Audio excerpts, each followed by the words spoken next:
Hello, আমাদের target গ্রুপে সকলকে শুভকামনা রইল কালকের গেট এক্সামের জন্য। তো আমি আশা করব যতজন গেট দিতে যাচ্ছি সকলেই ভালো করে গেট এক্সাম দেওয়ার চেষ্টা করব। এবং এই ভয়েস মেসেজটা শুধু গেট এক্সামের জন্য নয়, অ্যাকচুয়ালি 2026 গেট এক্সাম আমাদের কেমন হতে পারে বা আমাদের কী টাইপের কোশ্চেন আসবে বা আইআইটি গুয়াহাটির অ্যাপ্রোচ কী থাকবে এই সম্পর্কে বলতে চাই। যদিও আমি মেসেজে এই জিনিসটা লিখেছি, বাট তার সাথেও আমি যেটা বেশি জোর দিতে চাই, যেটা আমরা শুনি, দেখার থেকে শোনা বা শোনার থেকে দেখা আমরা অনেক সময় বেটার বলি, বাট যদি আমরা দুটোই করি সেটা আই থিঙ্ক আরও ভালোভাবে ইউটিলাইজ হয়। তো আমি যেটা অ্যাকচুয়ালি বলতে চাইছি যে 2026 সালে আইআইটি গুয়াহাটির অ্যাপ্রোচ কী থাকবে বা তারা কীভাবে কোশ্চেন করবে। তো প্রথম পয়েন্ট হচ্ছে, আইআইটি গুয়াহাটি সবসময় একটা গেম চেঞ্জার আইআইটি। কেন বলছি, ওর একটা বড় কারণ আছে। তো আমি যদি দেখতে চাই যে প্রথম পয়েন্ট হচ্ছে যে ওরা সবসময় দেখেছি যে কোশ্চেন প্যাটার্ন কিন্তু ওরা কি বলবো ওটাকে, মানে আলাদাভাবে সবসময় করে। কেন বলছি, আইআইটি গুয়াহাটি যখন এসেছিল প্রথম টাইম তারা সিবিটি ইন্ট্রোডিউস করেছিল।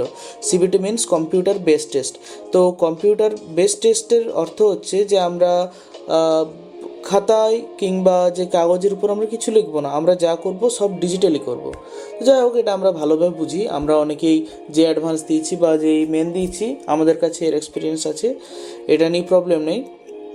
আমার মেন পয়েন্ট হচ্ছে যে আইআইটি গুয়াহাটিকে আমি কেন বারবার ফোকাস করতে বলছি, কারণ 2000 থেকে 2009 সাল পর্যন্ত আমরা যদি দেখি, তো এখানে একটা জিনিস লক্ষ্য করতে পারি, সেটা হচ্ছে ফিস দেখো যে 2000 থেকে 2009 পর্যন্ত মাত্র 300 টাকা ছিল। তারপরে আইআইটি গুয়াহাটি যখন করলো 300 টাকায়ও ও কিন্তু ফিস নিয়েছে। বাট একটা ইন্টারেস্টিং ফ্যাক্ট ছিল যে সে সিবিটি ইন্ট্রোডিউস করেছিল ফার্স্ট টাইম। দেখো, তখনকার দিনে কিন্তু এত আইটি সেক্টরের যে জিনিসপত্র যেমন কম্পিউটার ভাড়া পাওয়া এইসব কিন্তু এত সহজ ব্যাপার ছিল না। আমরা নিজেরাই জানি যে ছোটোবেলায় যখন আমরা কম্পিউটার শিখতে যেতাম, তো সেখানে একদিন গেম খেলার জন্য হয়তো 100 টাকা দিতে হতো, 50 টাকা দিতে হতো। তো সেখানে সিবিটিতে এক্সাম কন্ডাক্ট করা, তাও আবার একজনের কাছ থেকে মাত্র 300 টাকায়, এটা একটা রেভলিউশনারি। তো এটা অতটা ইজি ব্যাপার নয়, বাট সেখানে আইআইটি গুয়াহাটি এটা করে দেখিয়েছে। তো তার জন্য আমি আইআইটি গুয়াহাটিকে একটু রেটিং করব। কিন্তু তারপরে দেখি যদি যে আরও আইআইটিগুলো আছে, যেমন 2011 সালে আইআইটি যখন আমার ঠিক মনে পড়ছে না, আইআইটি যখন কন্ডাক্ট করলো প্রথম সিবিটি, মানে আইআইটি গুয়াহাটির পর যখন অন্য আইআইটি কন্ডাক্ট করলো, তখন একটা ইন্টারেস্টিং ফ্যাক্ট দেখতে পাই। সেটা হচ্ছে যে সে 1000 টাকায় কিন্তু করলো। যেখানে আইআইটি গুয়াহাটি প্রথম সিবিটি ইন্ট্রোডিউস করে, তখন সিবিটি কীভাবে ইন্ট্রোডিউস করাবে প্রথম কিন্তু আইআইটি গুয়াহাটির মাথায় বুদ্ধিটা এসছে। কিন্তু তারপরে আইআইটি কিন্তু সেই জিনিসটা আইআইটি গুয়াহাটির কাছ থেকেও ফুলভাবে ইউটিলাইজ করতে, বাট তারা সিবিটিতে কন্ডাক্ট করেছে এক্সাম, কিন্তু সেটা 1000 টাকায় করেছে।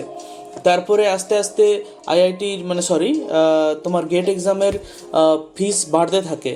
কেন বাড়তে থাকে না, অ্যাসপিরেন্ট বাড়ছে এবং যার ফলে সিবিটিতে কন্ডাক্ট করা বা ম্যানেজ করা মুশকিল হচ্ছে, যার ফলে কী হচ্ছে, ফিস বাড়ছে। শুধু ফিসও বাড়েনি, ফিসের সাথে একটা জিনিস বাড়লো 2000 সম্ভবত 12 সালে বা 13 সালের দিকে যদি দেখি যে স্লট আসতে শুরু করলো। স্লট বলতে আসলে কি হয়, একসাথে যখন অনেক লক্ষ লক্ষ বাচ্চা পরীক্ষা দেয়, তো তখন সকলে একসাথে বসতে পারে না এক্সাম হলে, কারণ এত কম্পিউটার কিন্তু তখন অ্যাভেলেবেল ছিল না, বাস্তব কথা এটা।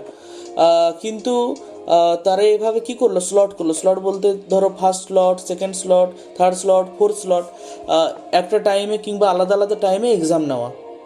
ধরো একটা স্লটে 50,000, তারপরে স্লটে 50,000, তারপরে স্লটে 50,000, তারপরে স্লটে হয়তো 50,000টা বাচ্চাকে সিলেক্ট করলো। তো ঠিক আছে, স্লটে প্রবলেম নেই, কিন্তু স্লটে একটা প্রবলেম হলো সিলেকশন প্রসেসে। তো কেন বলছি, যাই হোক নাই হোক, হয়তো আইআইটি সেখানে হয়তো অনেক কিছু ইন্ট্রোডিউস করলো, কী বলো ওটাকে, পার্সেন্টাইল সিস্টেম, কিংবা হয়তো কোনো কোশ্চেন ধরো তারা হার্ড করছে কিংবা ইজি করছে, সেখানে পার্সেন্টাইল টার্ম ইউজ করে হয়তো বাচ্চাকে সিলেক্ট করছে। তাও এখানে না মার্জিন অফ এরর একটা থেকে যায়, 5-10% চলে আসে। কিন্তু সেখানে এই প্রবলেমটা দেখে আইআইটি গুয়াহাটি কী করলো, ফার্স্ট টাইম স্লট সিস্টেম সরিয়ে দিল, কারণ বাচ্চাদের সিলেকশন প্রসেসে অনেক গণ্ডগোল হচ্ছে।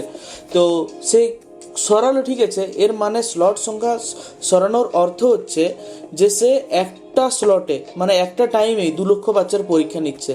তো এটা একটা রেভলিউশনারি ব্যাপার। কেন বলছি, যে বাকি আইআইটি যেগুলো পুরনো আইআইটি দিল্লি, মাদ্রাজ কিংবা কানপুর, এরা কিন্তু ওই জিনিসটা করতে পারেনি, কিন্তু আইআইটি গুয়াহাটি ফার্স্ট টাইম আবার একটা স্লটে এক্সাম কিন্তু কন্ডাক্ট করলো। তো এটা সত্যি একটা আলাদা রকমের মানে কি বলবো, বলতে পারো ম্যানেজমেন্টটা একটা আলাদা নতুন টাইপের হয়তো ইনোভেশন করলো আর কি।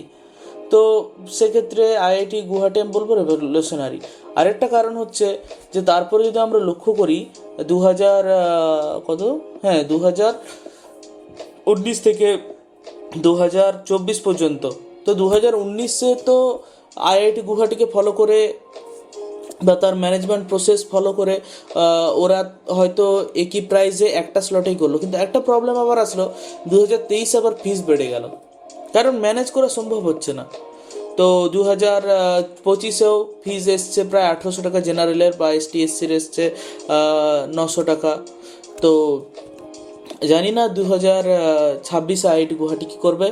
আই হোপ তারা নতুন কিছু করার চেষ্টা করবে, যেটাই মানে আমাদের মানে আমরা স্টুডেন্ট বা ক্যান্ডিডেটদের আমাদের প্রবলেম কিছুটা সলভ হবে। কারণ আইআইটি গুয়াহাটি আজ পর্যন্ত দেখিনি ওরা প্রবলেম ক্রিয়েট করার জন্য। যেমন আমি বলতে চাই 2023-এ আইআইটি নামটা কি ভুলে যাচ্ছি, আইআইটি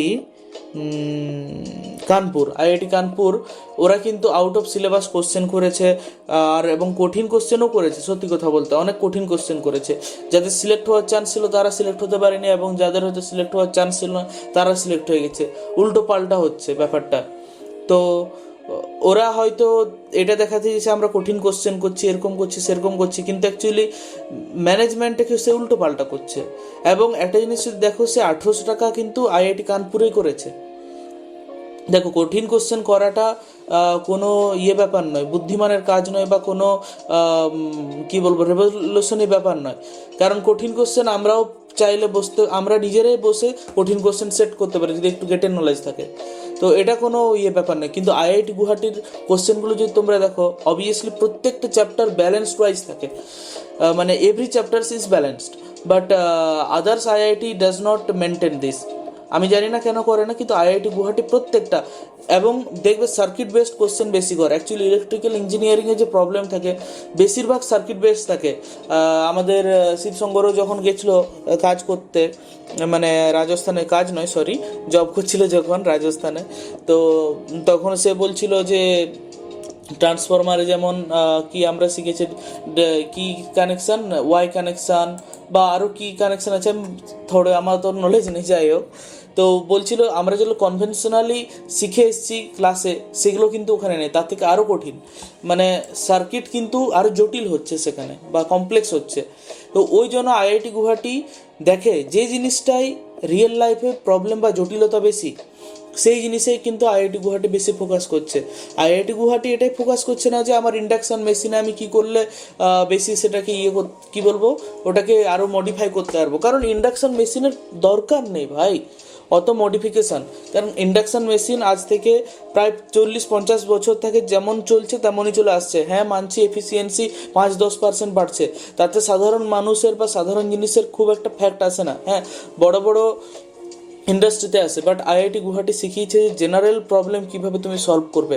তো সেই জিনিসটা ফলো করে আমরা প্রিপারেশন করব, এটাই আমার বলার ছিল আর কি। আর কালকের এক্সামের জন্য সকলকে ওয়েল উইশ, থ্যাংক ইউ।